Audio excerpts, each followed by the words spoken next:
Good afternoon. I appreciate everyone coming this afternoon. We will remove this so everybody can hear me.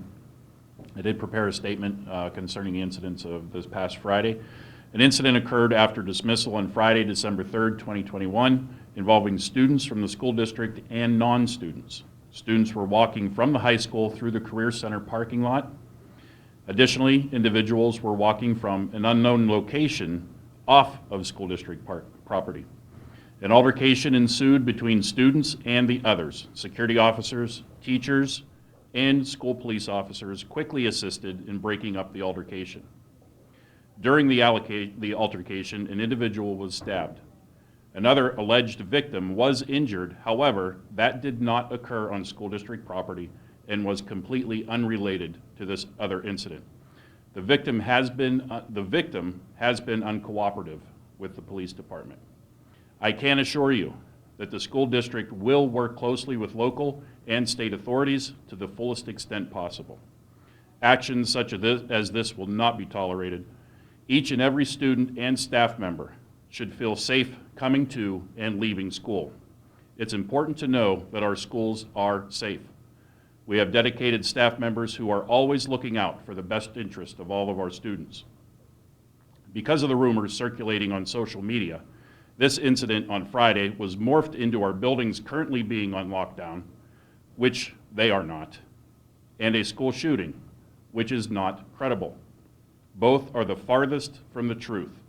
Unfortunately, our officers and staff members have to take time away from the investigation that actually happened to track down these rumors on social media.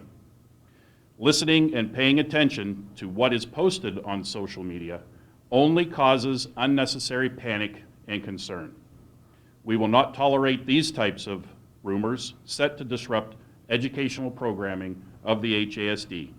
We will also work with local and state law enforcement to bring these individuals that are perpetrating these rumors to justice. I can assure you again that the schools are safe. We have metal detectors at every entrance. We have security officers and staff members that do search bags of anyone coming in.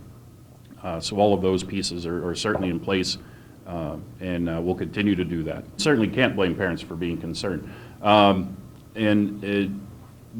we don't want to do is continue to push that model or narrative out there that says, okay, this is going to happen here. And I'm always one that will say it's not as an if it will happen, but it's a when it will happen. So we're always vigilant, we're always watching, we always have ways to increase the security of all of our buildings, and that's what we're continuing to do as we move forward. Parents should reach out, and I know it would be a lot because we have a large number of students here, but parents should reach out to the school district, should reach out to that building or myself and ask the question. Certainly I'm available, and people know that. I may not get back to them right away, but I certainly do answer emails and phone calls and things of that nature. So it's important for them to get the information directly from us rather than following or looking at any of these rumors that are out there. Janine, your question about should parents be concerned, I have no problem with being concerned. The problem is when they panic, okay, which is what we have now. Okay, it's a panic. Quite frankly, you're safer in our buildings than you are outside of our buildings. Okay? And that would be the next question, as in if your kids are driving, the concern is them leaving the building to, go to their cars. And again, we have officers out here at dismissal in the parking lots. State police are here. Hazleton police is in the area. There's a police presence here, and I'm going to give you an example. Okay. We had, and I'll call it what it is, a gangbanger, tell one of our officers just a few weeks ago, okay, that they schedule their fights after school, and he gave a number of locations in the city. And he said the reason they do that, okay, and they don't fight in school, is because when they fight in school, they're caught and they're arrested. And if they wait until after school, they're probably going to get away. Okay? Our schools, am I going to sit here and tell you that our schools are perfectly safe and there's absolutely nothing that's going to happen in one of our schools? Of course not. But do you walk down the street and go through metal detectors and have your bags checked? No, that's what we do here. Okay? Our schools are much safer We want kids to come in here and get an education. You can't get an education and learn if you don't feel safe. So we make our schools as safe as possible so kids can feel safe and they get an education. And when you talk to kids, they feel safer here than they do out on the street. Unfortunately, social media is our biggest problem right now. And to your, to what you're saying, so if this incident happened Friday, after school, do you think it would have been best to put something out there? I know it went from Friday afternoon to now, it being on social media till Monday. Do you think putting something out there, again, I know you're usually good with putting out information, Right. but the question was like, why wasn't anything said over the weekend, you know, and then the rumor mill starts. People Right. questioning, not only you guys, but also the media, because we were questioning as well why this wasn't reported. Sure. Very, very simple. If we had reported it, would it have made a difference? No. Social media still would have been what social media is going to be, which is an embellishment, okay? And then the rumor mill starting, it wouldn't have mattered.